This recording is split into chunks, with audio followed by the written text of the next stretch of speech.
तो शुरुआत करते हैं रंजीत जी। रूस ने अपनी सबसे खतरनाक न्यूक्लियर मिसाइल तैनात कर दी है। उसे कॉम्बैट ड्यूटी पर लगा दिया गया है। अब ये न्यूक्लियर मिसाइल है, इंटरकॉन्टिनेंटल मिसाइल है, RS-28 सरमत जिसे कहा जाता है, और वेस्टर्न वर्ल्ड में इसे सैटर्न 2 के नाम से जाना जाता है।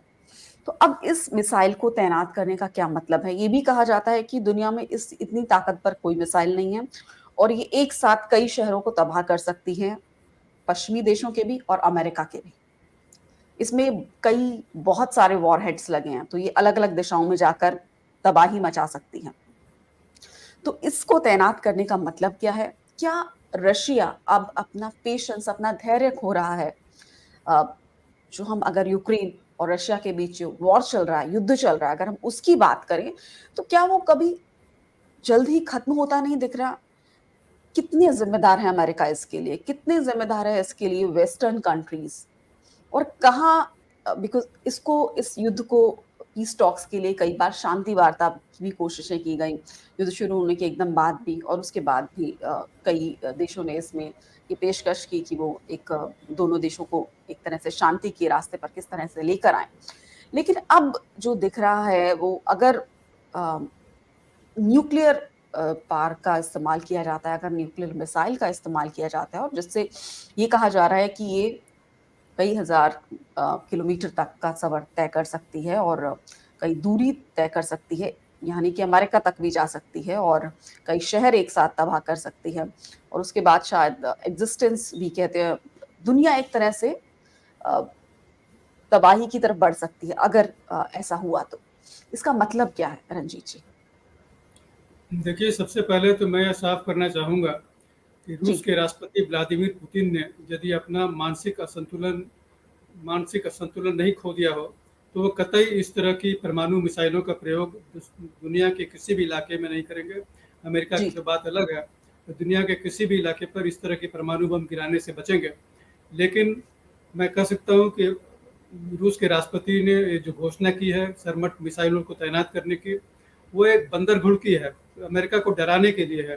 अमेरिका को ये जी, बताना चाहता है कि यूक्रेन का जो युद्ध चल रहा है, उसमें यूक्रेन के राष्ट्रपति ज़ेलेंस्की को सैनिक साज-सामान से और लैस नहीं करें, अतिरिक्त हथियार नहीं दें, क्योंकि जी, यूक्रेन जो है अमेरिका के हथियारों के बल पर रूस के खिलाफ युद्ध को लंबा लंबा करता जा रहा है। रूस और यूक्रेन के बीच जो युद्ध चल रहा है, उसका कोई नतीजा नहीं दिख रहा है, युद्ध लगातार चलता ही जा रहा है। तो रूस के राष्ट्रपति इस स्थिति से हताश हो गए हैं। उन्हें कोई नतीजा तुरंत चाहिए और नतीजा तुरंत निकालने के लिए वो परमाणु बम चलाने की धमकी दे रहे हैं। देखिए, रूस ने ये जो धमकी दी है वो सरमट परमाणु मिसाइलों को अमेरिका की धरती पर गिरा सकता है, तो जी, यह केवल अमेरिका को डराने के लिए कल्पना से परे है। यह अकल्पनीय है कि रूस इस तरह की मिसाइलें तैनात कर सकता है, गिरा सकता है। लेकिन यदि हम कल्पना करें कि रूस ने इस तरह की मिसाइलें अमेरिका पर गिराने में कामयाबी पा ली, तो उसके जी, कितने भयावह नतीजे होंगे, कितना प्रलय पूरी पृथ्वी पर आ जाएगा, कितनी तबाही पूरी पृथ्वी पर फैलेगी। केवल अमेरिका जी, के इलाके ही इससे नहीं प्रभावित होंगे, बल्कि पूरी पृथ्वी इन परमाणु बमों के हमलों की चपेट में आ जाएंगे। देखिए, मैं मिसाल के तौर पर बताऊं कि 1945 के अगस्त में जब अमेरिका ने हिरोशिमा और नागासाकी पर परमाणु बम गिराए थे, तो वो बहुत छोटे आकार के थे। 15 जी, किलोवाट 15 किलोटन टीएनटी के बराबर क्षमता के परमाणु बम थे। और अब जो सरमट परमाणु मिसाइलों पर रूस ने जो परमाणु बम तैनात करने की बात की है, वो 10 मेगाटन यानी 1000 गुना अधिक क्षमता वाले ये परमाणु बम हैं, जो हिरोशिमा और नागासाकी की तुलना में अधिक तबाही फैला सकते हैं। अब जी, देखिए, हिरोशिमा में जो 15 किलोटन क्षमता का परमाणु बम गिराया गया था, उससे 70,000 लोग मारे गए थे और 50,000 लोग घायल हो गए थे, गंभीर रूप से घायल हो गए थे, और हजारों अन्य लोग परमाणु बम के विकिरण से प्रभावित हुए थे। अब आप सोच सकते जी, हैं कि 1000 गुना अधिक परमाणु बम विस्फोट करने वाला कोई परमाणु मिसाइल दुश्मन के इलाके में गिराई जाती है, तो उससे 1000 शहर के बराबर पूरे इलाके चपेट में आ सकते हैं। तो इसकी कितनी तबाही पूरी पृथ्वी पर, पूरे अमेरिका में फैलेगी, और अमेरिका तक ये तबाही का असर सीमित नहीं रहेगा, बल्कि पूरी पृथ्वी पर फैलेगी, क्योंकि जो परमाणु विकिरण इन बमों से निकलेगा वो पूरी पृथ्वी पर फैलेगा। तो पूरी पृथ्वी पर बसे लोग इसकी चपेट में आ जाएंगे। तो यह जी। अकल्पनीय है कि रूस के राष्ट्रपति इस तरह की तबाही फैलाने वाले परमाणु बम गिराएं जो खुद उनके लिए आत्मदाहक साबित हो जाए, आत्महत्या करने वाला साबित हो, क्योंकि रूस की जनता भी उनके परमाणु मिसाइलों के प्रकोप से अछूते नहीं रहेगी। रूस पर भी इसका व्यापक असर पड़ेगा, यानी रूस भी इस परमाणु बमों के हमलों से अछूता नहीं रहेगा, रूस खुद प्रभावित हो जाएगा। तो रूस ऐसा कदम उठाने से हिचकेगा, रूस ऐसा कदम नहीं उठाएगा जिससे अमेरिका को भले ही तबाही हो जाए, लेकिन रूस भी इसकी चपेट में आ जाए। तो रूस ऐसा कदम कतई नहीं उठा सकता। यह रूस की केवल बंदर घुड़की है, अमेरिका को डराने के लिए है कि वह इस तरह की परमाणु मिसाइलों का उपयोग कर सकता है। जी, अगर हम बात करें पीस टॉक्स की, या हम बात करें कि अगर इसके बैकग्राउंड में हमें जाना चाहिए इससे पहले कि कितना इसमें अमेरिका का रोल है कि इस युद्ध के शुरू होने में, और जो विदेशी पश्चिमी देश हैं उनका कितना बड़ा रोल है। लगातार उनकी तरफ से हथियारों की सप्लाई हो रही है यूक्रेन को, और जो ताकत मिल रही है यूक्रेन को वो अमेरिका की तरफ से मिल रही है। अ, ऐसा नहीं लग रहा कि वेस्टर्न वर्ल्ड या अमेरिका कहीं भी ये कोशिश कर रहा है कि शांति स्थापित हो। देखिए, पिछले साल फरवरी में जब रूस ने जी। यूक्रेन के खिलाफ एक तरफा हमला किया था, तब रूस ने ये सोचा था कि 2-3 दिनों के अंदर यूक्रेन की सेना आत्मसमर्पण कर देगी, यूक्रेन के राष्ट्रपति भागकर कहीं और चले जाएंगे और यूक्रेन पर पूरे यूक्रेन के इलाके पर रूस का कब्जा होगा। लेकिन यूक्रेन जी। के राष्ट्रपति ने जिस तरह से प्रतिरोध करने का रूस की सेना का प्रतिरोध करने का निश्चय किया, रूस की सेना का मुकाबला करने का फैसला किया, उससे पूरा माहौल बिगड़ गया। रूस जो जो समीकरण रूस ने सोचा था वो पूरी तरह से बदल गया। तो रूस के लिए काफ़ी निराशाजनक बात है, क्योंकि अब करीब 1.5 साल होने को हैं और ये लड़ाई कहीं खत्म जी। होती नज़र नहीं आ रही। रूस ने इस दौरान यूक्रेन के 2 बड़े प्रांतों पर कब्जा कर लिया है, डोनबास के इलाके हैं जिन पर रूस ने कब्जा कर लिया है।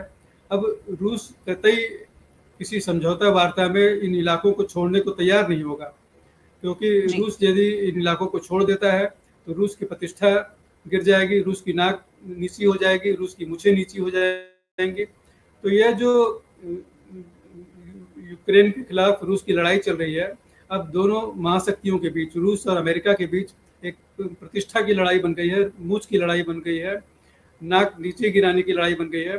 तो इसमें कोई भी पक्ष अपनी नाक नीचे नीचे नीचे गिरते हुए नहीं देखना चाहता है, वो प्रतिष्ठा की लड़ाई में जी। जीतना चाहता है। और यही वजह है कि लड़ाई अंततः जारी है, और यही वजह है कि रूस जो है अपने कब्जा किए हुए इलाकों को छोड़ने को तैयार नहीं। और यूक्रेन का कहना है कि वो रूस द्वारा कब्जा किए इलाकों को रूस को कतई सौंपने को तैयार नहीं होगा। और यूक्रेन के संकल्प के पीछे यूरोपीय जी। देश हैं, नाटो के देश हैं, अमेरिका है। इन सब के द्वारा जो सैनिक मदद यूक्रेन के राष्ट्रपति को दी जा रही है, उससे ये लड़ाई निरंतर जारी चल रही है। जी। एक तरह से अगर ये कहा जाए कि सीधे तौर पर अमेरिका रूस को कन्फ्रंट कर रहा है और सहारा ले रहा है यूक्रेन का। यूक्रेन के ज़रिए रूस पर अटैक कर रहा है अमेरिका और पश्चिमी देश। अ, यानी कि यूक्रेन के कंधे पर बंदूक रख के चलाई जा रही है। देखिए, नाटो जो उत्तरी अटलांटिक संधि संगठन है, सैनिक जी। सैनिक संगठन है यूरोपीय देशों का और अमेरिका का। और अमेरिका की जो सैनिक ताकत है वो खुलकर मैदान में सामने नहीं आई है। वो यूक्रेन के कंधे पर, आपने सही कहा, यूक्रेन के कंधे पर बंदूक रख करके रूस के खिलाफ निशाना लगा रहे हैं। तो ये लड़ाई यूक्रेन के राष्ट्रपति को एक ताकत मिल रही है जिसकी बदौलत वो रूस की जैसी ताकत के खिलाफ लड़ाई जारी रखे हुए हैं। अब रूस को ये देखना होगा कि ये लड़ाई कब तक जारी रहती है, कब तक यूक्रेन की चुनौतियों का जो सामना किया जा रहा है रूस की सेना द्वारा, और रूस की सेना, यूक्रेन की सेना जिस तरह से रूस की सेना की चुनौतियों का मुकाबला कर रही है, वो कब तक जारी रहती है देखना होगा। इसके लिए ज़रूरी है कि दोनों पक्ष से शांति वार्ताएं हों। अब शांति वार्ताएं तो शुरू के दौर में जब युद्ध शुरू हुआ था, शुरू की गई जी। थी, लेकिन उसमें कोई कामयाबी नहीं मिली, क्योंकि न तो रूस अपने झुकने को तैयार है और न यूक्रेन झुकने को जी। तैयार है। अब वहाँ पर शांति का माहौल लाने के लिए, शांति समझौता करवाने के लिए ज़रूरी है कि किसी न किसी पक्ष को झुकना ही होगा। या तो रूस झुक जी। जाए या यूक्रेन झुक जाए, लेकिन दोनों दोनों पक्षों में से एक कोई भी झुकने को तैयार नहीं। रूस जो कब्जा किए हुए इलाका है, दोनबास का इलाका है, उसे छोड़ने को तैयार नहीं, और यूक्रेन का कहना है कि वो दोनबास का इलाका कतई रूस को नहीं सौंपेगा। तो यह जो रस्साकसी चल रही है दोनों पक्षों की ओर से, उसमें लड़ाई जारी रहना स्वाभाविक है।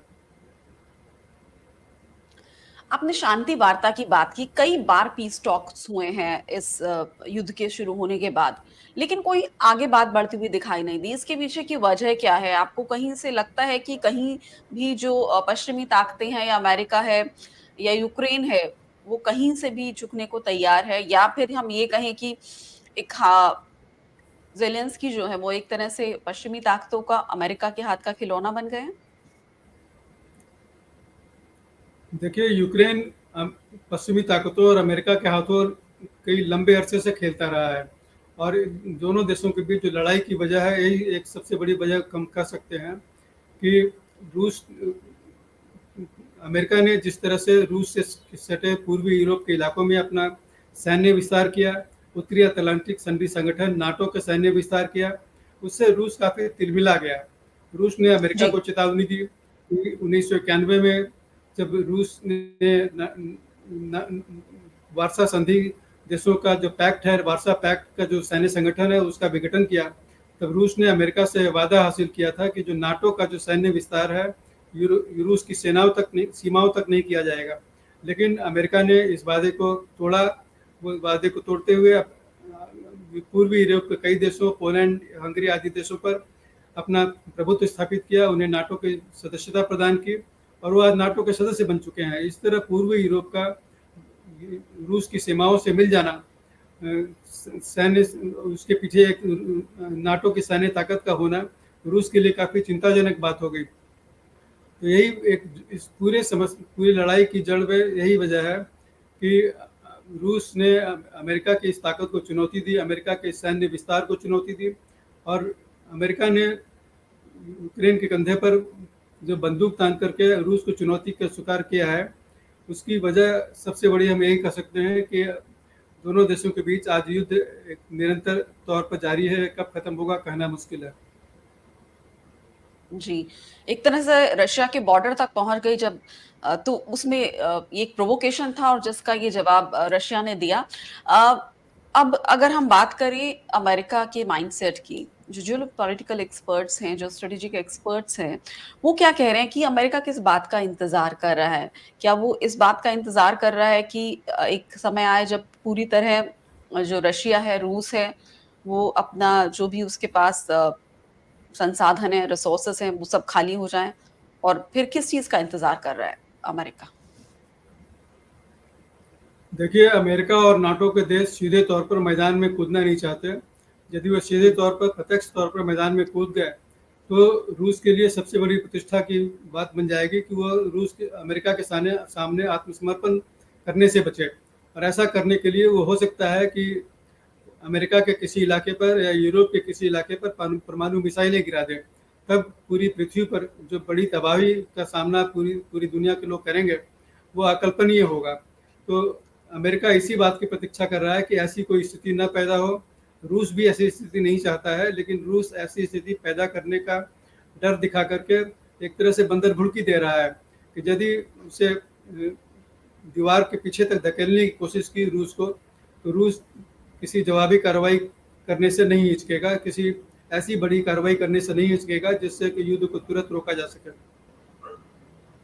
जी।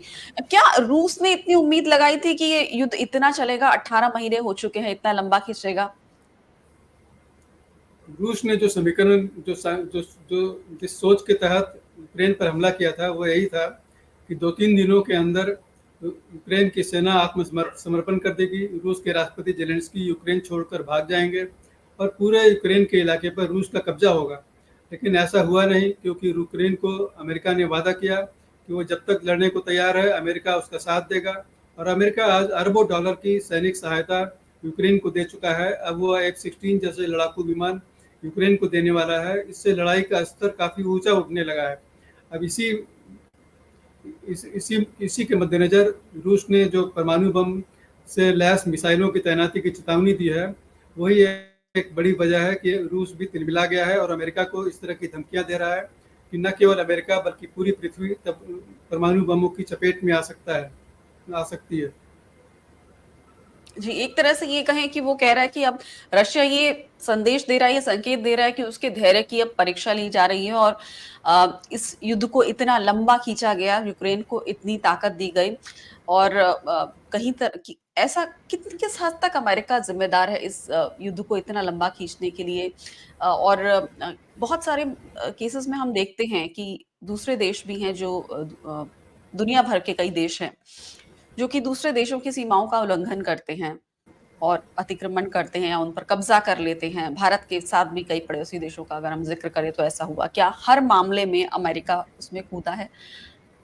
विश्व शांति को बनाए रखने में अमेरिका की क्या भूमिका होनी चाहिए? और वो क्या रोल प्ले कर रहा है? देखिए, रूस ने जो कहा है कि उसके धैर्य की परीक्षा ली जा रही है, वह अभी और अधिक वक्त का इंतजार करने को तैयार नहीं है। तो इसके पीछे एक बड़ी वजह यह है कि रूस अमेरिका को डराना चाहता है कि लड़ाई को लंबा होने से रोके। यूक्रेन और रूस के बीच कोई ऐसा समझौता हो जो जो रूस को मान्य हो, भले ही यूक्रेन को मान्य न हो, लेकिन जो रूस को मान्य हो। तो रूस इस तरह अमेरिका को डरा करके, अमेरिका को आतंकित करके यह बताना चाहता है कि वो लड़ाई खत्म करने में की पहल करे, यूक्रेन को सैन्य सामान से लैस करना बंद करे और यूक्रेन के राष्ट्रपति को समझाए कि रूस के साथ कोई ऐसा समझौता कर ले जो केवल रूस को मान्य हो। लेकिन ऐसा कतई नहीं हो सकता कि यूक्रेन के राष्ट्रपति इतना जल्दी आत्मसमर्पण कर दें। यदि यूक्रेन के राष्ट्रपति ऐसा करते हैं तो ये अमेरिका की हार भी मानी जाएगी, नाटो की भी हार मानी जाएगी। नाटो और अमेरिका दोनों के लिए प्रतिष्ठा का बहुत बड़ा सवाल पैदा हो गया है कि रूस की शर्तों को मान करके रूस के साथ कोई सैन्य समझौता कर ले तो यह रूस की हार तो कतई नहीं कर सकते, अमेरिका की हार होगी, नाटो की हार होगी।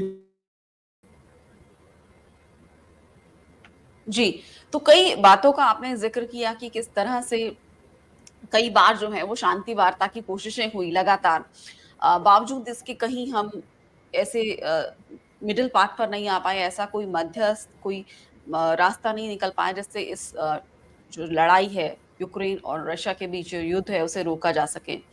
अब जो नेटो फोर्सेस हैं और जो अमेरिका है, जो पश्चिमी ताकतें हैं, वो भी नहीं चाहती कि वो कहीं तक झुकें और यूक्रेन के पीछे खड़ी हैं और यूक्रेन के लिए जिस तरह हमने ज़िक्र किया वो एक तरह से एक अमेरिका के हाथों का खिलौना बन चुका है और उसके कंधे पर बंदूक रखे अमेरिका रशिया पर जिस तरह से लगातार हमले हो रहे हैं और संपर्क जिस टूट तरह रहा ये है। युद्ध जारी है।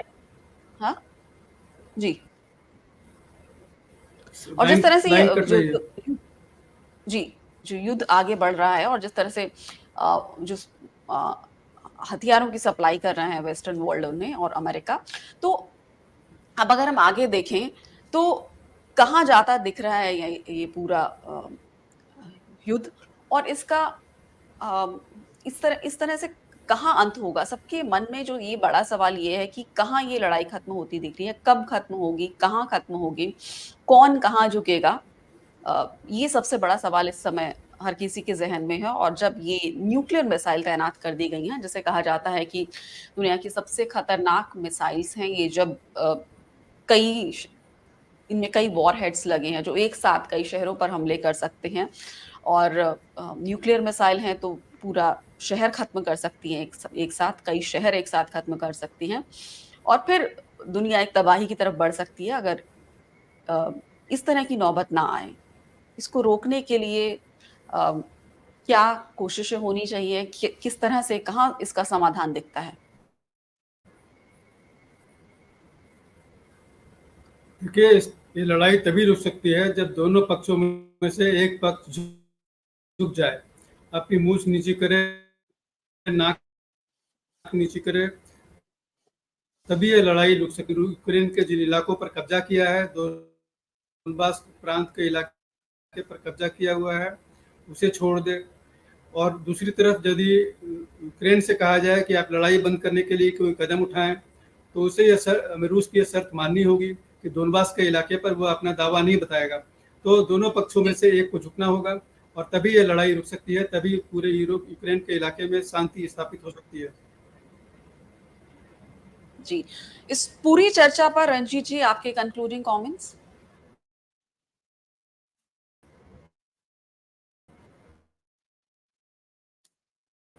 जी, मेरी आवाज आप तक आ रही है रंजीत जी?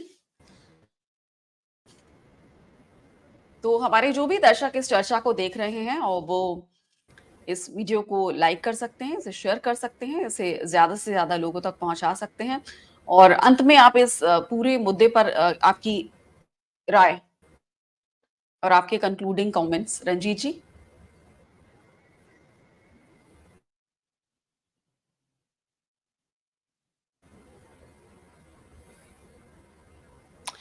सो नेटवर्क का लग रहा है इसमें दिक्कत आ रही है हमें और रंजीत जी तक मेरी आवाज़ लगता है नहीं पहुँच रही है। आप तक आवाज़ आ रही है रंजीत जी? आप तक आवाज़ कनेक्टिविटी पहुँच बहुत रही है? पुअर है। जी, तो आप अब अंत आई में है, क्या कहना चाहेंगे? पूछिए और जी, आप अंत में क्या कहना चाहेंगे? देखिए रूस और अमेरिका ने रूस और अमेरिका ने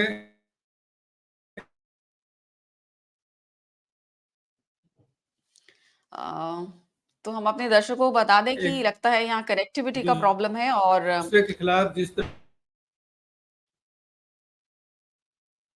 युद्ध के कगार पर पहुंच गई है, महाविनाश के कगार पर पहुंच गई है, पूरी दुनिया में तबाही आ सकती है, मिट सकती है। तो इससे बचाने के लिए जो संयुक्त राष्ट्र सुरक्षा परिषद है उसको सामने आना पड़ेगा। संयुक्त राष्ट्र सुरक्षा परिषद इस समय नाकाम हो चुकी है, इसलिए अमेरिका से ये देश सामने आकर के कोई बीच बचाव करें, कोई पहल करें, तभी ये लड़ाई रुक सकती है।